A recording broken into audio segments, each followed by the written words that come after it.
Dr. Minji Park stared at the data on her screen, her eyes wide with disbelief. After 3 years of working alone in her small lab on the outskirts of New Seoul, she had finally done it. The quantum particles had maintained perfect synchronization across a distance of 50 light-years. Information transfer without delay, true instant communication across the stars. Her hands trembled as she saved the results. This wasn't just another scientific advancement, this was revolutionary.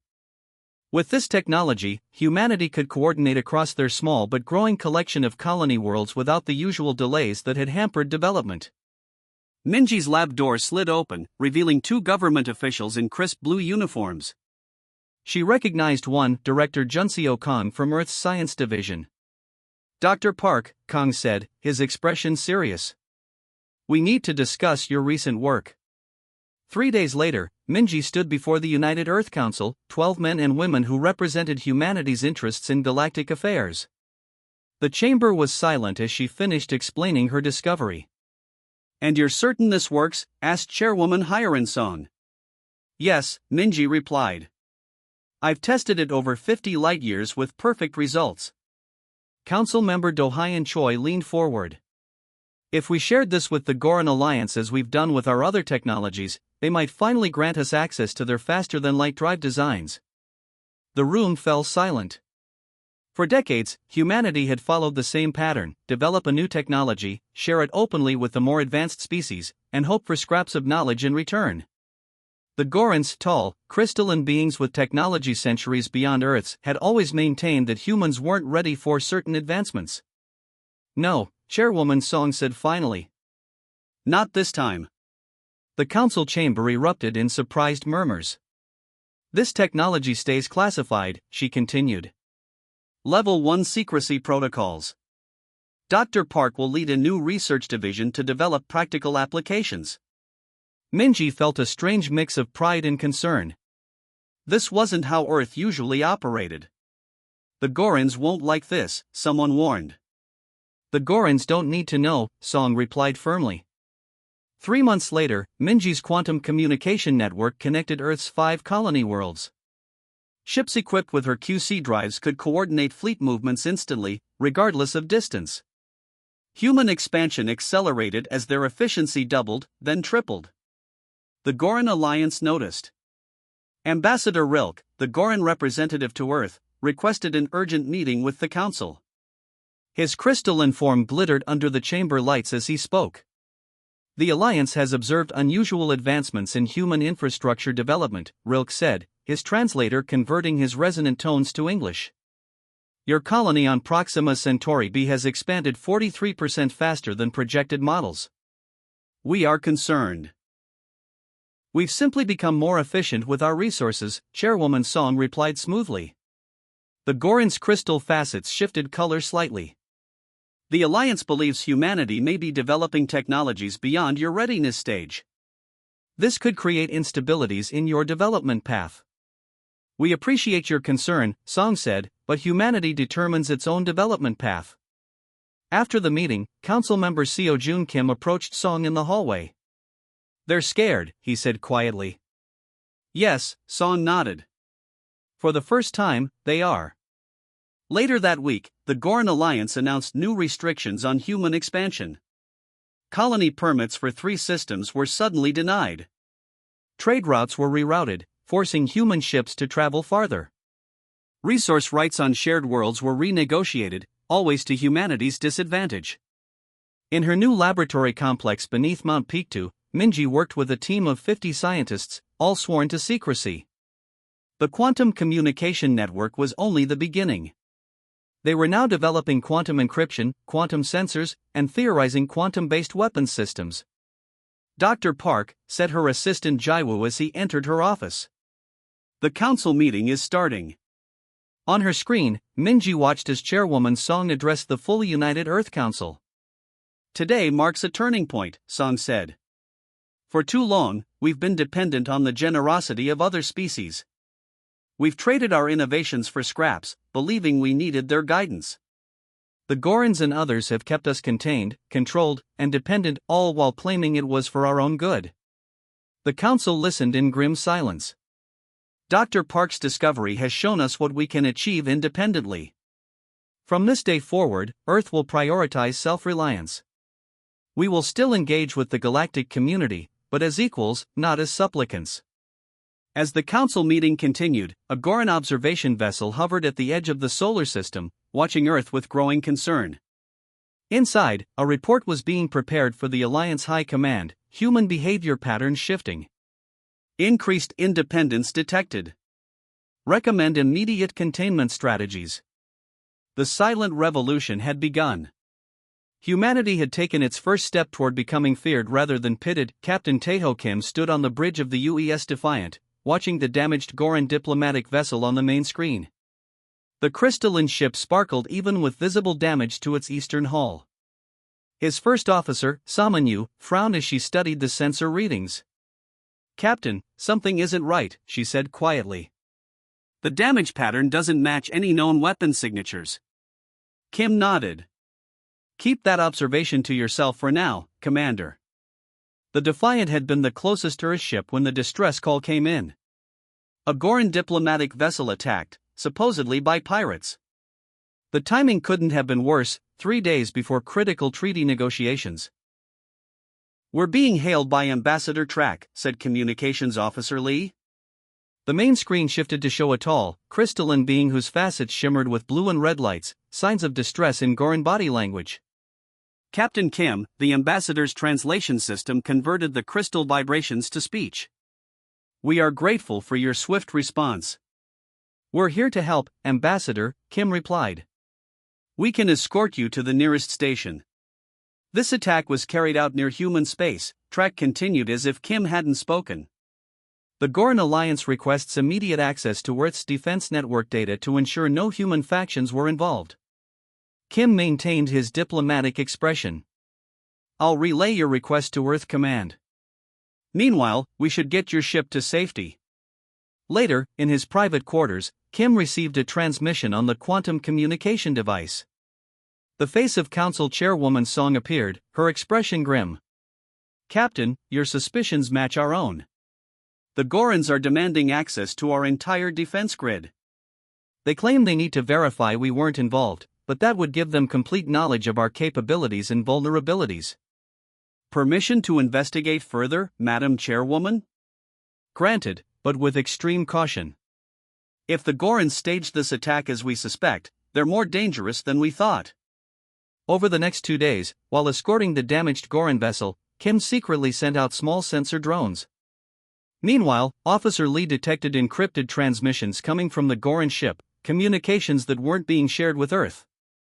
On Earth, Dr. Minji Park was called to an emergency meeting. The council chamber was in chaos. "We cannot give them access to our defense systems," shouted Council Member Do-hyun Choi. "If we refuse, they'll claim we have something to hide," countered another member.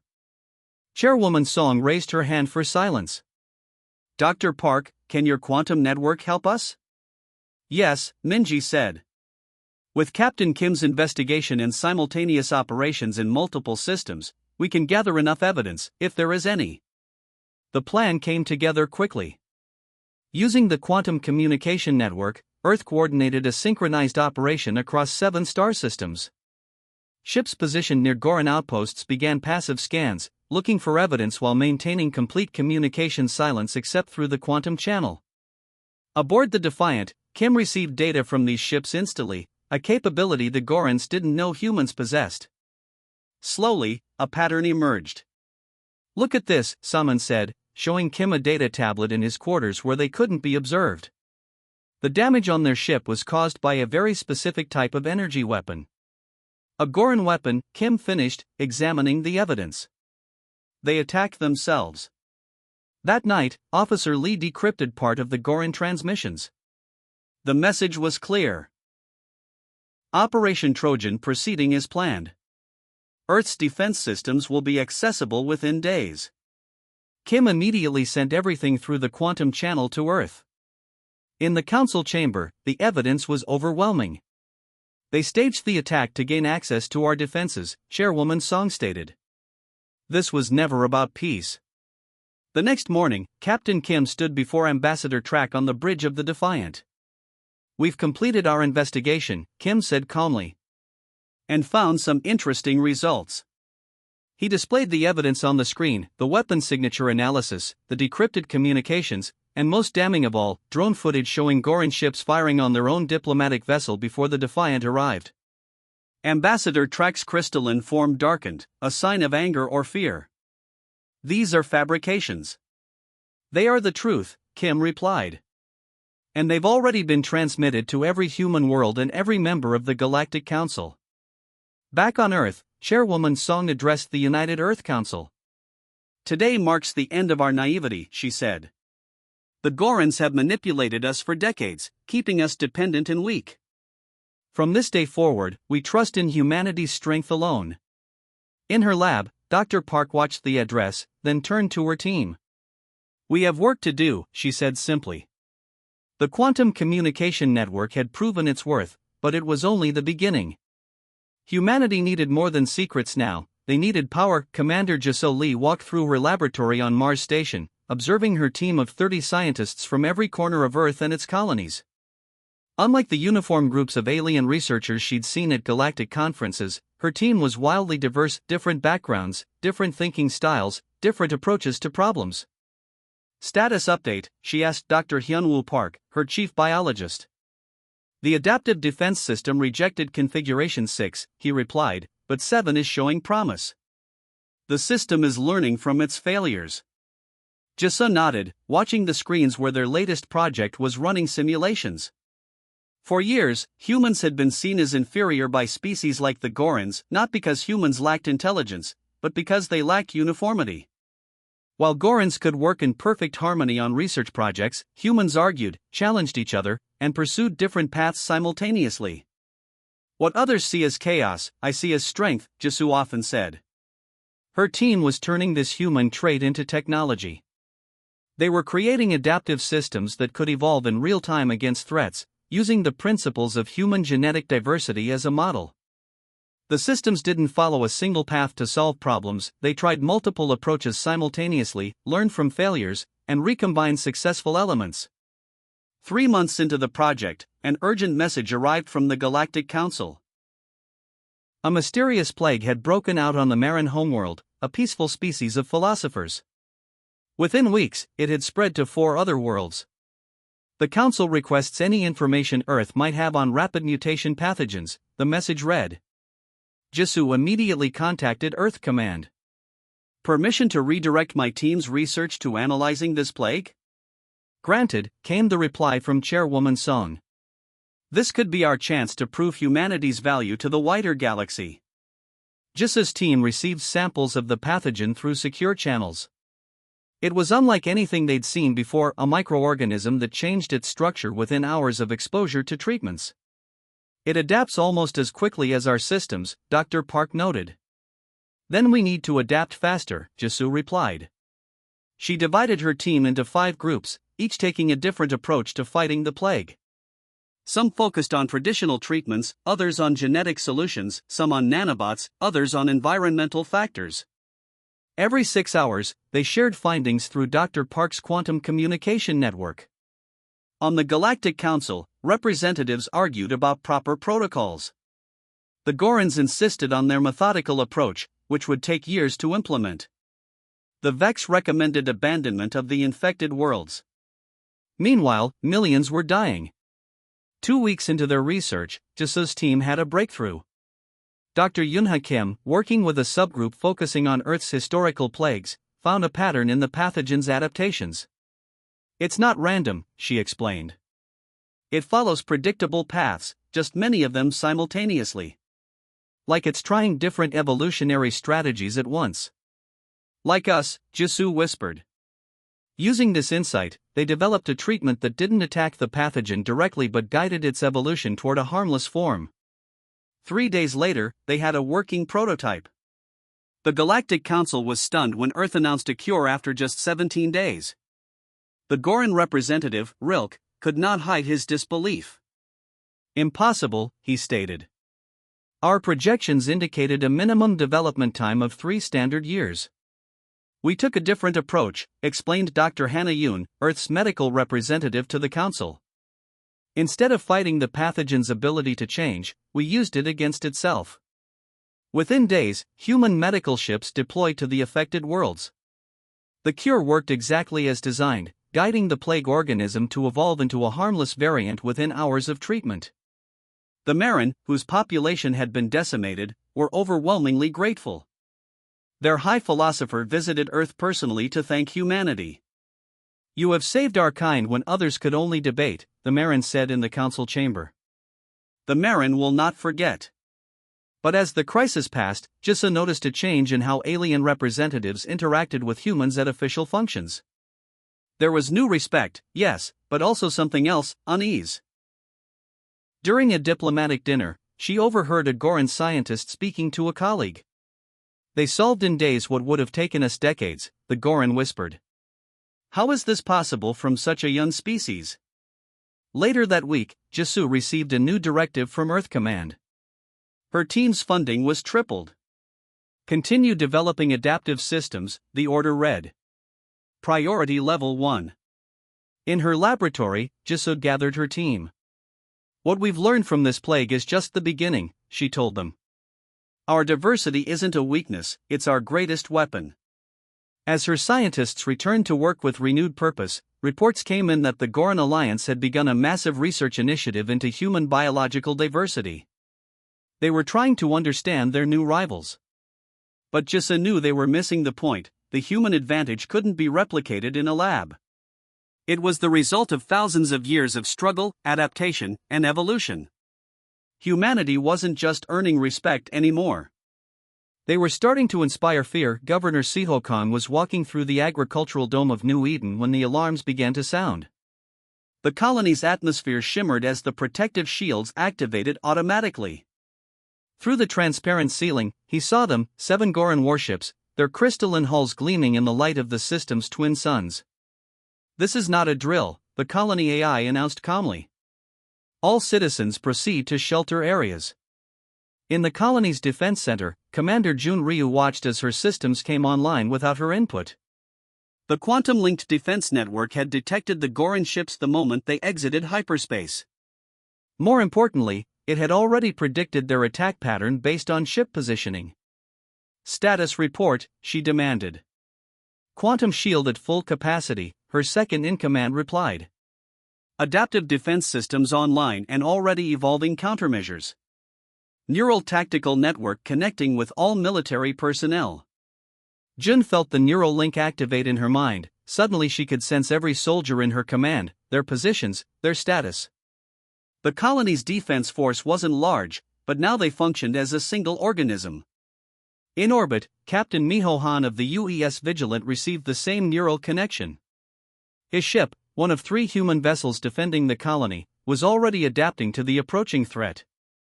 The hull plating was reconfiguring its molecular structure based on scans of the Goran weapons. "They think they've caught us unprepared," Miho said to his bridge crew. "Let's show them how wrong they are." The first Goran energy beams struck the colony's shields. In previous encounters, such weapons had easily penetrated human defenses. This time, the shields absorbed the energy, analyzed it, and adapted. The second volley was barely noticed. "Return fire," June ordered from the surface. The colony's defense platforms activated. Unlike traditional weapons, these fired smart projectiles that changed course mid-flight, adjusting to the evasive maneuvers of the Goran ships. 3 enemy vessels were hit in the first exchange. In space, the battle intensified. The UES Vigilant and its sister ships executed maneuvers that would have been impossible without the neural network linking their crews. They moved as one, anticipating Goran tactics before they happened. "They're targeting our communication arrays," reported Miho's tactical officer. "They don't know about the quantum network." This was humanity's greatest advantage. While the Gorans relied on conventional communications, human forces were linked through Dr. Park's quantum communication technology, instantaneous, untraceable, and impossible to jam. The Goran commander, confused by the unexpected resistance, ordered his ships to focus fire on the smallest human vessel. The UES Defender took multiple hits, but instead of breaking apart, its hull darkened, then began to glow.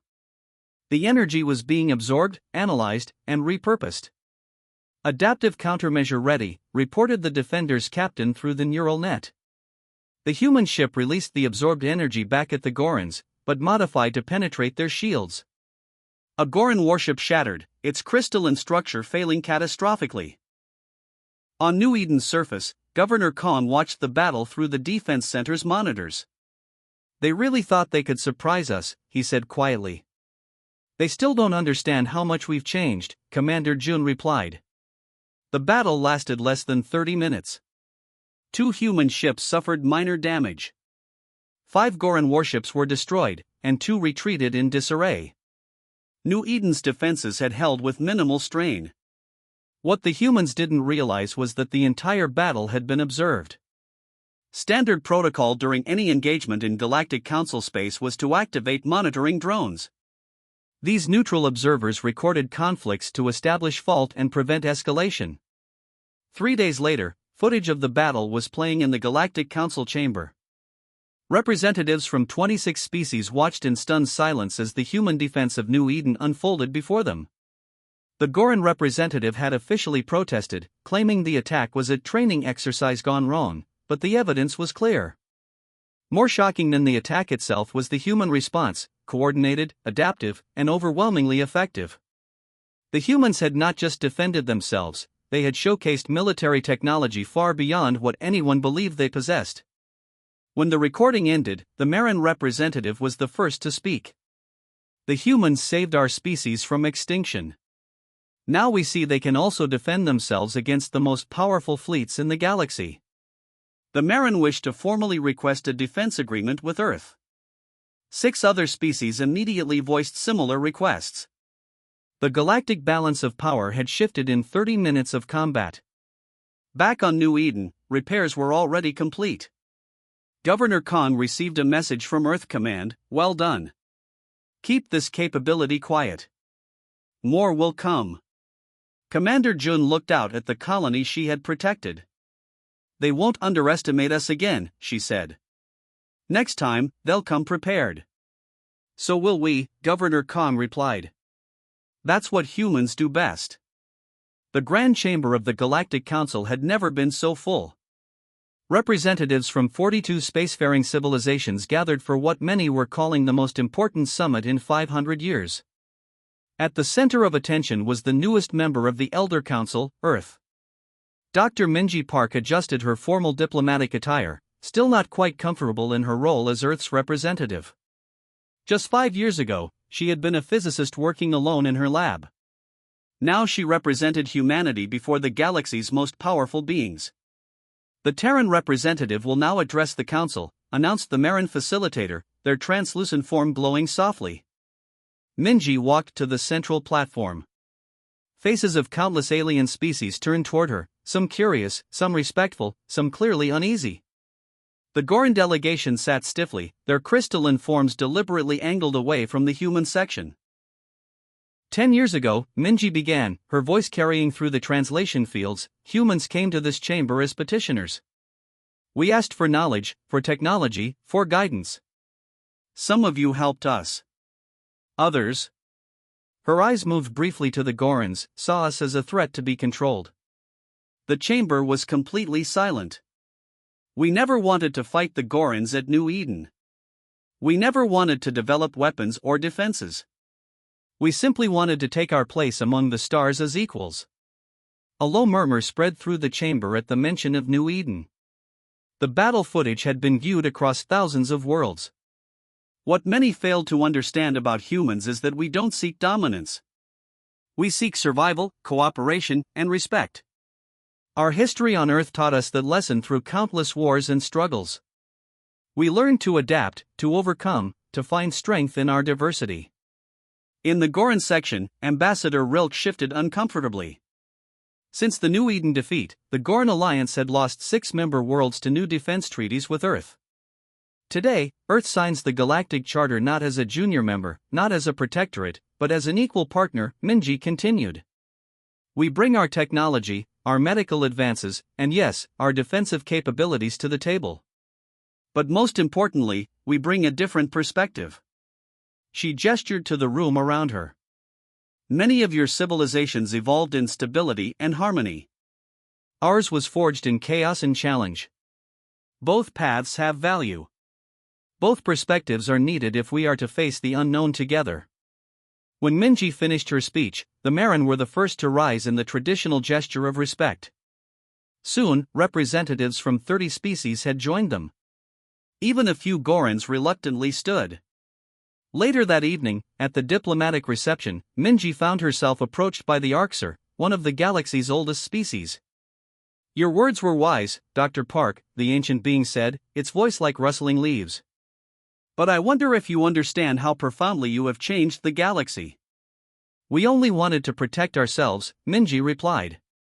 And in doing so, you have reminded many of us of things long forgotten, the Arxer said.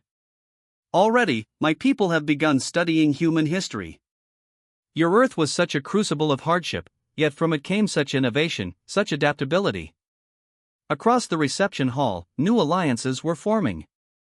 Species that had never interacted now discussed trade deals and cultural exchanges, all centered around humanity's growing sphere of influence.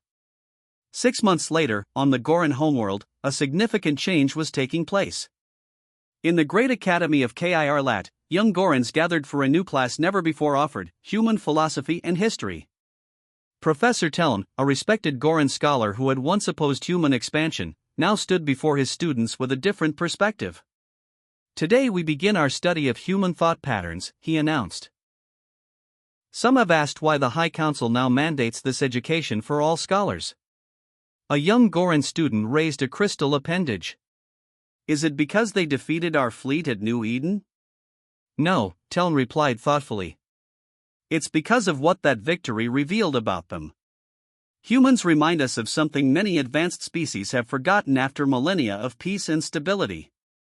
The classroom was silent, crystal facets glinting in the light as students listened. Humans know that survival isn't granted by the strong to the weak. It's earned through adapting to overcome challenges. Their entire evolution was a series of problems solved, obstacles overcome. And now, he activated the learning display showing images of Earth, its diverse ecosystems, its varied peoples, its history of struggle and triumph. Now the galaxy adapts to them.